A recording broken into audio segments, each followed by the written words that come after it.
Welcome to the Filmcast's review of Dungeons & Dragons: Honor Among Thieves. I'm going to read the plot summary from IMDb. A charming thief and a band of unlikely adventurers embark on an epic quest to retrieve a lost relic, end quote.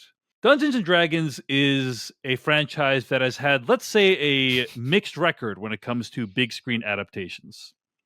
Specifically, the 2000 Courtney Solomon movie which was a trilogy. There were 3 of those. Yeah. Yes, it was not reviewed particularly well at the time. I think it currently has around a 10% on Rotten Tomatoes. And I wanted to read from Roger Ebert's review of Dungeons & Dragons, which was published in December of 2000. Okay. Dungeons & Dragons look like they threw away the game and photographed the box it came in. It's an amusing movie to look at in its own odd way, but close your eyes and the dialogue sounds like an overwrought junior high school play. The plot does not defy description, but it discourages it. Imagine a kingdom that looks half the time like a towering fantasy world of spires and turrets, castles and drawbridges, and the other half like everyone is standing around in the wooded area behind Sam's Club on the interstate. Imagine some characters who seem ripped from the pages of Action Comics, and other characters who look like they're readers. Imagine arch-elevated medievalese alternating with contemporary slang. The disconnects are so strange that with a little more effort, they could have become a style, end quote. So not a property that has had good luck making it all the way to the big screen in the past. And not only has it had like a mixed track record, but Dungeons & Dragons, the 2000 movie, was widely regarded as an awful film. Like, it's not just like, they didn't quite capture it correctly. You know, it's like the one movie of the worst things that has ever been in front of my eyes. Let me put it that way. Like, it is the story behind that movie. I don't know if there was like a documentary about it, but I think the idea is that Courtney Solomon was a teenager who was like hounding, the company behind Dungeons & Dragons for like the rights for a long time. He sort of finagled it eventually and like came up with a script, and he wanted it to be a $100 million fantasy action movie. It ended up being a $3.5 million, direct-to-video fantasy movie produced by Joel Silver, and he had to direct it because nobody else would. So, yeah, not a surprise. Time. Yeah, different time. Nerd culture wasn't everything then. Yeah, Mm-hmm. So, given this, Devindra, I am curious if you think this outing has been more successful than that one. When it comes to Dungeons literally anything would be more successful than that outing, No, I think this movie is a miracle. This movie is a complete blast, and comes from John Francis Daley and Jonathan Goldstein, who did Game Night, which I know you love, Jeff. And they did that Vacation reboot as well. I think they both also helped write Spider-Man: Homecoming. So like they've had all sorts of stuff. I remember seeing John Francis Daley on Freaks and Geeks, and on Freaks and Geeks, they played Dungeons and Dragons, and so wild to think that I think was like the first time on national TV we also saw people playing Dungeons and Dragons, or really any tabletop role playing game. Wild to see that trajectory of him getting to make this live. I believe there's some references to Freaks and Geeks people like in this movie too. So love that for John Francis Daley. I think this movie is a complete blast. Like, it is everything. It feels like a really good campaign run by a very, very competent and experienced DM. And that's kind of what you want. And I don't know if that translates as well to general audiences, because so much of this movie is fetch quests. Like, you go meet this person, you go get this thing, which is how most campaigns kind of end up going. There's even one character here who I feel like is a very like prototypical NPC, right?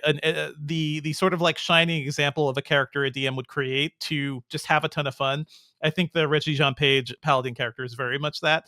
All these little nods and all these little references to the world of D&D, I think, are just fascinating. I haven't played as much as you, Jeff. Like, it was mainly in college for me and shortly after. But man, I would spend 6 to 8 hours, around a table with friends doing these things. So I think this movie captures that quite well. I love all the characters. Love that it gives, again, Michelle Rodriguez time to shine too, and some like great role as a barbarian. I think it's just a ton of fun. Like, I love everything about this movie. I think the one maybe downside is that it does literally start off with another dead wife trope, a wife character who doesn't even speak. Like, before, she literally exists, and she's a black woman who just, you look at her, she's dead now. She's motivation. And I feel like that is a thing we can be moving beyond in the year 2023. But beyond that, like I think this movie is a full home run. Awesome. Well, Jeff Kanata, as a dungeon master yourself, I am so curious what you thought of Dungeons and Dragons: Honor Among Thieves. I guess you could say what I thought of Dungeons and Dragons: Honor Among Thieves is best summed up in the form of a limerick. Good D&D flicks? There weren't any. Is there stuff to like here? There's plenty. In rolling film, they've finally passed their save, but it wasn't a natural 20. Ooh, okay. I like this film a lot. I had a ton of fun like you did, Devindra. I would not classify it as a home run or a crit, to use the parlance of D&D, but it's darn close. It's a triple, right? It's for me, it's a triple. It's not a home run. Mostly what I thought could have been better is the chemistry of the team. And that's a hard thing to quantify. Yeah, but yeah. It didn't feel like Guardians of the Galaxy to me. It didn't feel like whatever other example of a ensemble that you just feel like meshes and complements one another and you're having fun with all the individual characters. I liked each individual character's little thing, and all of them have a little thing, and oftentimes very fun.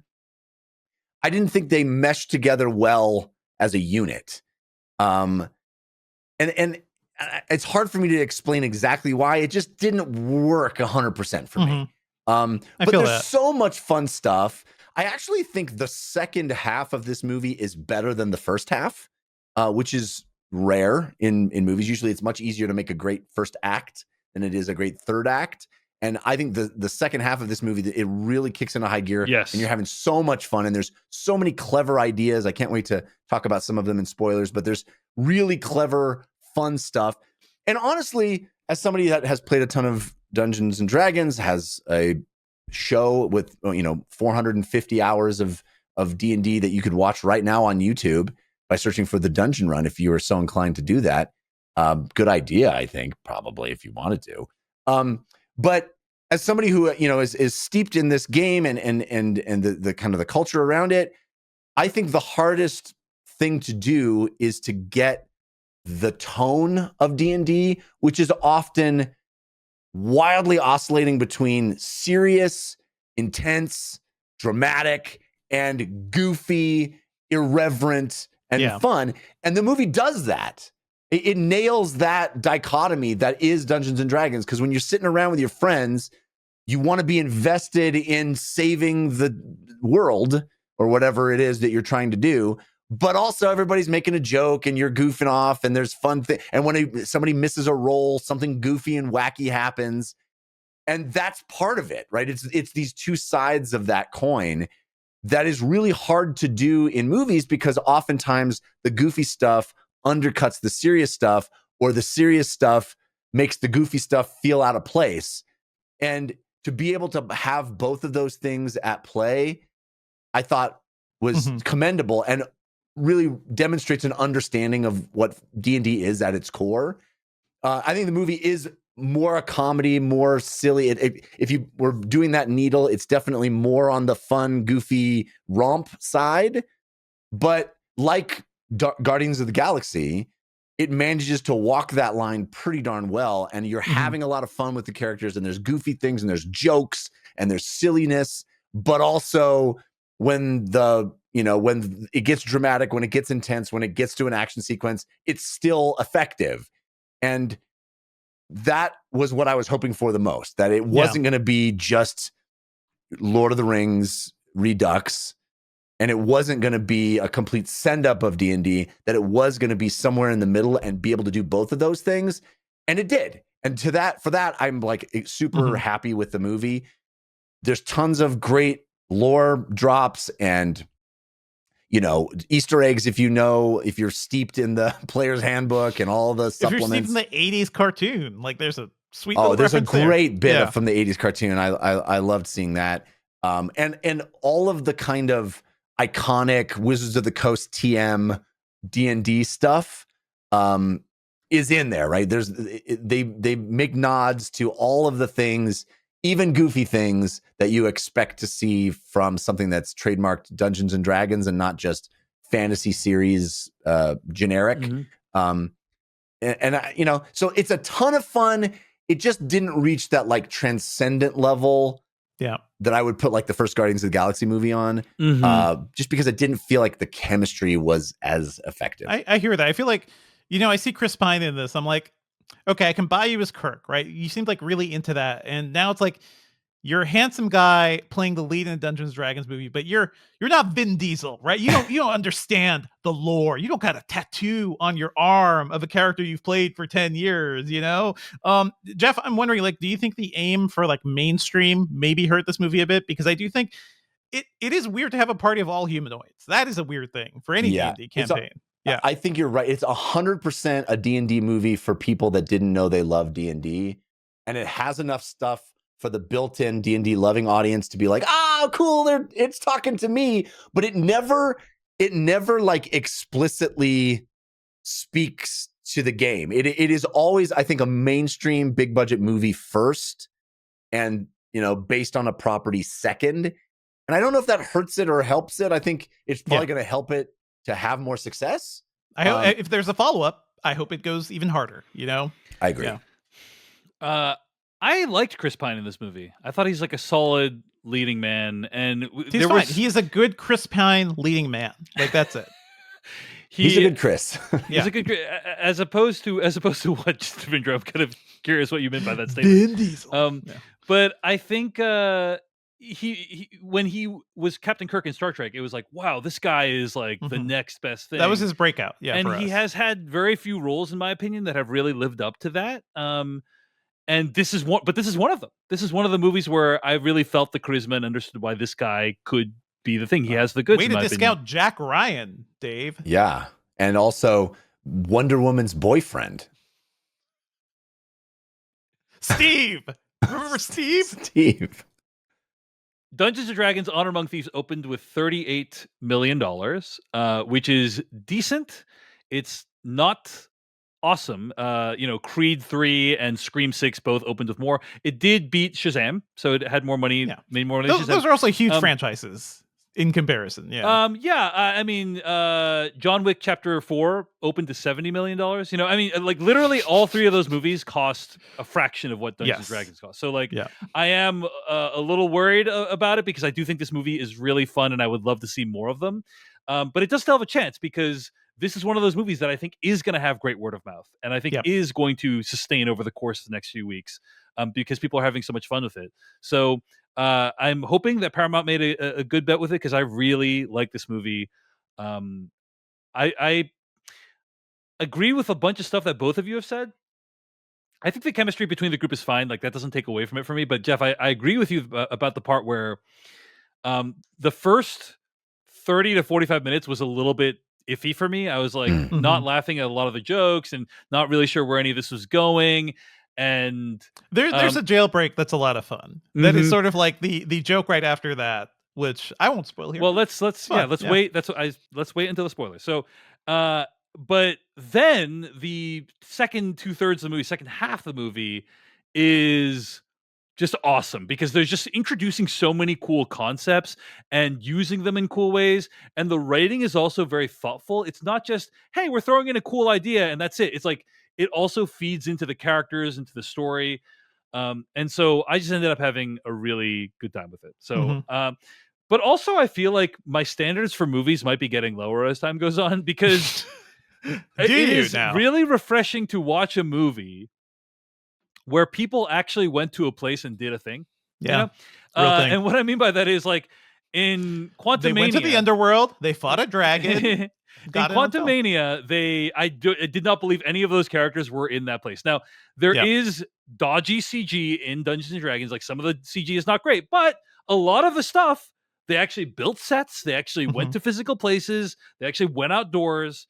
There's And some they tried a lot of awesome, creative stunt work. Yeah. some they actually- awesome practical creatures too. Yes. Yeah, they Yes. tried to like combine the CG and the practical, and largely I think they achieved it in a way that made me feel like, hey, they actually put in this effort to not just shoot the whole thing on the volume, and that is just really, really appreciated these days. So there's one last thing I'll say before we get to spoilers, which is honestly, as you said, Jeff, this movie does lean more heavily on comedy than on the action adventure parts, in my opinion. Really heavily on comedy. It reminds me of comedy movies I used to watch growing up. The Zucker movies, Sure. Leslie Nielsen and the Naked Gun movies. Really? Robin Hood Men Basically- in Tights. I a don't little think bit, it's yeah. doing It's not that. that. It's not let me finish what I'm saying. absurd. Let me finish what I'm saying. Is that first? I think it is, but basically what was behind those movies is how much work went into one gag. Right, Mhm. like they Mhm. would build an entire set or hire 10 actors who dress in a certain way or whatever, just for one joke. 'Cause you had to. Yeah. Yeah, and that happens many times during the course of the movie where there is a joke or a gag, and they go to such elaborate lengths to sell the joke that in its own way, like the length to which they go to almost becomes part of the joke, right? For The sure. amount of work that goes into it almost becomes sort of joke. I'm not I would saying say it's I'm more not saying- Princess Bride for me, but yeah. Fair enough. I'm not saying like Yes. tonally it's like the Naked Gun or anything like that, but Mhm. I think it's like there's enough like kind of one-off, quote unquote, one-off gags where like they would construct an entire thing just for this one joke. And I just very grateful for that. It's just like, wow, like they really want you to have a laugh and they'll go to great lengths to give it to you. So yeah, I had I a agree great with time that, but watching it. I think referencing Airplane or the Naked Gun movies kind of invokes a sense of sort of stepping out of the reality of the Mhm. scene and doing a joke that Right. Okay. which No, that's the It's fair. not a movie never parody. does. You know, the Yeah, movie- I think that's fair. That's a fair Yeah. call. I think I was referring to those movies just like to the lengths that they would go just for one joke. That's kind of Yeah. what I was referring to. But you're right. Tonally, it is different than those movies. I agree. All right, folks. Why don't we talk about spoilers for Dungeons and Dragons: Honor Among Thieves starting right now? As you were alluding to, Devindra, loved kind of the opening bit about Jonathan, the eagle or bird creature thingy. Good way to give and- us the backstory, but Yeah. also what's up with Jonathan? Yeah, I what's really up with wanna- funny. Jonathan and Yeah. the reveal that Jonathan is not in on it at all is very good. and they were going to let him out anyway. They were going to approve Yeah, his thing based on the story. It was very, very funny. Yeah, Great very- comedic very- build and great payoff, like to that Yeah. whole thing. It's yeah. Good stuff there. But what I loved was all these cool ideas that are introduced towards the end of the movie. I mean, Yeah. portals, like So good. That whole uh, sequence of the portal heist of the Oh. it's so so smart. it's so well done. it's so good because Mhm. they introduce the idea of portal. It's almost like in video games, there's this idea of they will introduce a concept like here's how you jump, and then they'll like have you do like an easy version of it, and then like as time goes on, you do like, oh, now there's double jumps, or here's you can also use the jump to do this or whatever, and it's very kind of similar to how they do portals in this movie, where they introduce the portal. And you see how the portal works, and it's like a very easy concept. You put a hole in this, you go the other thing. Yeah, literally the Then- game Portal. Yeah. Yeah. Right. Then they introduce the portal again, where they actually use it to like get out of a jam. They use it to put the portal into the carriage for the heist. Yeah. And A portable portal. She Yeah. goes in, and the gravity changes, and it's so cool, right? I like And love that that they portion. actually shot that physically. Like there's some behind the scenes stuff floating Right. around Twitter. Like, yeah, Amazing. beautiful. Amazing. Yeah. So then it's like, okay, wow, that's a really cool, more advanced way of using the portal rather than just go in, get out. You're like putting it into objects and like, moving objects. And then, the portal falls over. So good. And it's like, what are you going to do? How are you going to Yeah. fix the portal falling over? And then they have a way of getting, and then she figures out a way to overcome that problem and winds up at this location. And even though she doesn't like solve the problem that they were trying to achieve, the fact that she was there Yeah. gives her information that she uses for them to like resolve the plot of the A movie. perfect So- example of splitting up a party too, which you never want to do, but maybe you're in a jam. It's like, okay, I'm gonna just dig a knife here, and maybe I could just get in there into the portal. Like so much, everything around that character. I love her. I love her. She's as awesome. a- she's awesome. But I just and- want to yeah. reemphasize the point I'm making, which is that like Yeah. it's not just here's a cool thing. It's here's a cool thing. It's very thoughtful the way they're showing it, and how like it's like gradually becoming more complex. B, there is actual plot, character, story payoff for the way they used it. It's not just we're using Mhm. it as a cool action mechanic. It's like, oh, Yeah. it led to events taking place that are then important for the plot of the movie. And you compare this to a movie like Ant-Man and the Wasp: Quantumania as an example, where like a whole bunch of Ant-Men show up at one point, like, and it's like, okay, it's like We a did fun, introduce the ants early on, but yeah. it's like a fun thing to, or no, I'm not talking about the ants. I'm talking about like when he The says like Ant-Men. 50 Ant-Men, Yeah. and it's like, okay, that's a cool looking thing, and then it's like that's it. It's Yeah, it's what not does that really. There's no real payoff narratively for it, and it just feels like so much planning went into this movie to make every single one of these bits pay Mhm. off.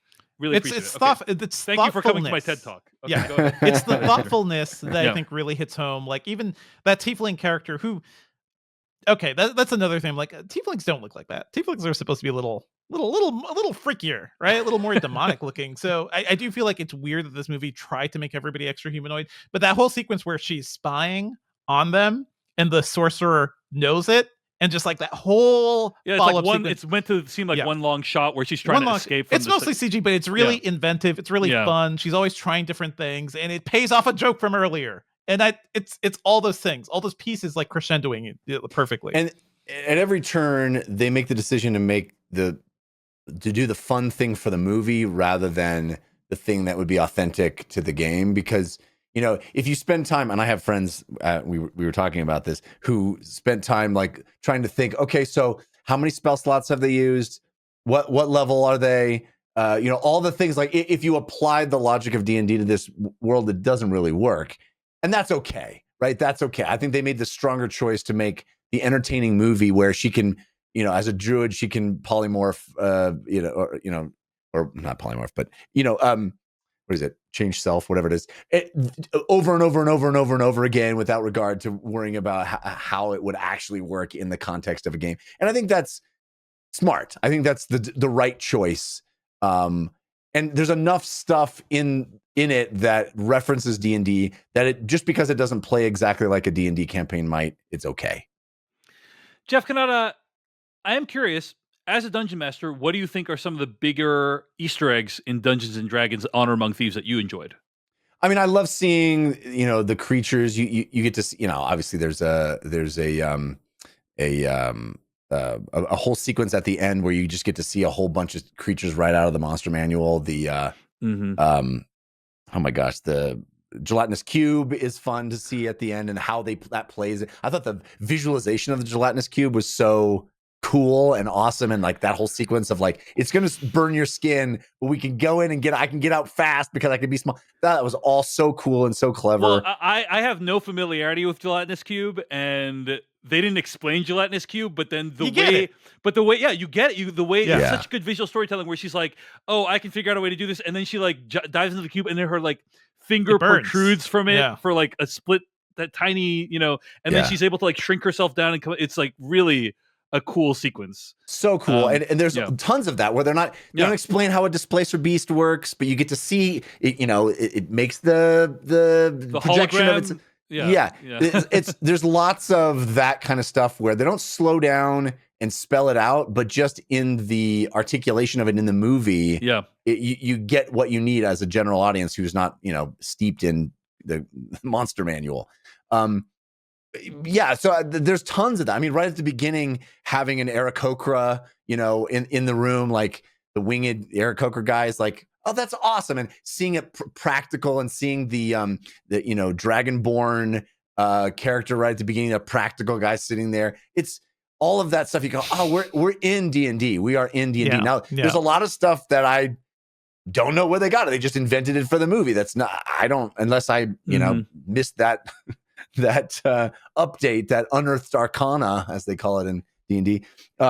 Like, for example, the wizard's, like, I think it's supposed to be his focus, that thing that he keeps rotating. In the context of the game, you can have a arcane focus, which takes the place of physical materials. When you cast things, you have to use physical materials, use up reagents to cast things, and a wizard's can have a physical, a arcane focus that makes that irrelevant. Again, everyone just fell asleep when I was talking, but That's why it's not in the movie that way. Yeah, I was like, so I don't know exactly what is Right. that. I don't know how the rotation of that thing is supposed to. Like, there are things that maybe I just didn't read that and update. so, or whatever. some of it just doesn't matter. Like Chris Pine just hands the wizard things, and it's like, well, we never see a bag of holding, but right. the wizard sure is holding a lot of stuff. Yeah, that, the main character is giving it, so I get it. Were the walkie-talkies a thing in the game too? That was a weird. I was kind of like, that's kind of weird. Must exist. That must be a thing. Yeah, I mean, that was the only time in the movie where I felt like, okay, that's a little bit hand wavy. Where he's like, here, take one of these walkie-talkie thingies, but they only last an hour, and it's like, okay, no, there's a lot of stuff that just doesn't, like, even the hither thither. You would think that they would pick an actual magical item from the game. I'm not aware of a wand of hither thither. Maybe that is the thing that I'm not the ultimate authority on D&D. Frankly, my campaigns, I make most everything up anyway. I'm not a guy who uses a lot of 15 emails about the hither thither that are coming in. Yeah, but I'm not aware of that but being a particular exact magic item. I should have Googled it. But anyway, so there's a lot of stuff like that where, but also that's the spirit of D&D too. Because when I do a campaign, if I come up with a cool idea for a portal thing and I want to call it the Wand of Hither Thither, you put it in the game. Because you do whatever you want. You do whatever you want. So great. So it's very much in the spirit of D&D for them to invent things and throw stuff in and have fun. Yeah, it's cool. I think what's key to this movie is that there is that inherent grounding of rules in the world and everything, but it also sticks its own rules, and we kind of like that when like a universe is built and you kind of know what it means, right? It's like, oh well, we understood what the portal meant, but yeah, what if that portal is closed? How do you get around that? I really enjoyed the whole bit of talking to all the dead people. And like you get 5 questions. It's whole great, sequence, which is so good. Speak to the dead, right? We had a sequence in my campaign that's on YouTube where a character used that over and over, and it very much, the game of that spell in D&D is for the DM to try to mess with the player, like try to give as little information as possible and make your that whole sequence of like, stop asking yes and no questions. That's exactly the spirit of how that's supposed to play in the game. Now, in the game, will you be able to cast it 400 times in a day? No, but it doesn't matter because the sequence is so fun, That's also a shout out to how they're marketing this movie. I think they're doing a great job of it because the first part of that scene was at the end of a trailer I saw. It's like, oh, that's actually a genuinely funny bit. It will probably get normal people to be like, oh, this is funny. It's just not just for nerds, So, But then in the movie, it goes on and on and on. That's exactly what I was talking about. Is like, you see that clip in the trailer. It's like him talking to one of the guys, and they accidentally asked the 5 questions, and they could have ended it right there, but it goes on and on and on, and every single one of those guys has a different look. They had to make them up probably for hours. They had to use some CG. Then they flash back to this battle that person's in, and they had to film all that as well. And it just is a long way to go for us to have a laugh. It's just like, because they didn't need to do all that just to be funny, but they did, and that's what I'm talking about. Of like, it's just rare where you see people go to that lengths just for humor these days. It's thoughtful in the way that I feel like a lot of movies, when you get a fetch quest, somebody goes to the thing, goes somewhere, gets a thing, and we move on to the next scene. I was like, no, there's humor to be mined here. Let's mine it. Let's get some gold. And this movie's always going for the gold. And they're not, the restraint of the shout outs is kind of good too. Like no one explicitly says that Michelle Rodriguez is a barbarian, or that that Chris Pine is a bard, or that there's nobody shouting out specific classes, or like, hey, we got to make sure all the D&D nerds get what they need.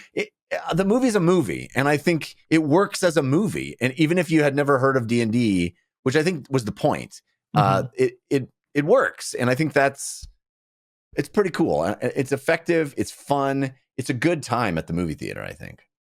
Agreed. For sure. Devindra, any other D&D references you want to mention in the movie? I think it's more about how the references, like, if you understand this world, if you've played these games, you kind of get them. But if you don't, it actually doesn't matter. Like, that is maybe a level of enjoyment you just don't get. But the movie itself is so like easy to just like take down. Like, I think it does a great job of balancing things. I do worry that maybe that one thing's like, we had 3 Lord of the Rings movies, guys. We had 3 Hobbit movies. Like, I think people can accept a certain amount of like fantastical stuff. I do feel like in the main cast, like maybe, I don't know, just a little more would have been nice. But beyond that, like there's fun stuff here. The Bradley Cooper bit where that scene is played completely straight, Yes. too, where it looks inherently silly, but that is more of like a Jeff Zucker thing where he's a tiny man. That's exactly what I'm talking about. They Yeah. had this whole scene where Yep. they had to do like the forced perspective, probably just for this one, and bring in Bradley Cooper, Bring in just for Bradley this one Cooper. gag. Yeah. By the way, were there any other? You mentioned I think another casting thing or an Easter egg or something at the end. Devindra brought up the Saturday morning cartoon D&D. Yes. When they're in the maze at the end, the other team of heroes is dressed exactly like the ones 80s. in the safe zone. Yeah. Yeah, the old 80s Saturday morning cartoon team. Yeah. They look ridiculous, but it's like spot on. But I know very little about the Dungeons and Dragons world, and the movie still completely worked for me. And if anything, it under-explained things. If anything, it was like none of those things that you guys have. It's so fascinating hearing you talk about it, because it's like you watch this movie through an entirely different lens and picked up on like 500 things that I never even noticed.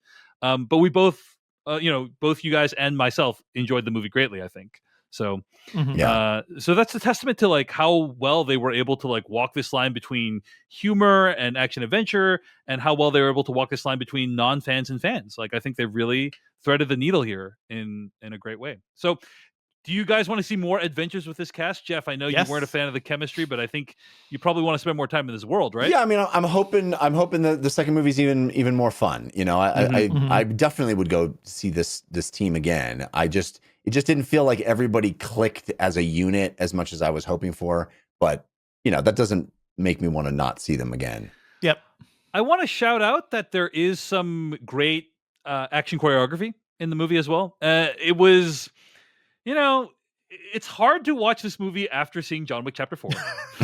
Nothing can compare. Yeah. So, I saw it the day before I saw John Wick Chapter 4, so that was lucky for me. Yeah, so I mean, if you see this movie before you see John Wick Chapter 4, it's like, oh, that's some solid action choreography. But then after watching John Wick Chapter 4, it's like, it's adorable that they're trying to do action choreography. Like, look at these, A for effort, guy. But the action choreography is very, very competent. It's and it's clearly made by people who enjoy these kinds of action, like hand-to-hand combat, really good stuff.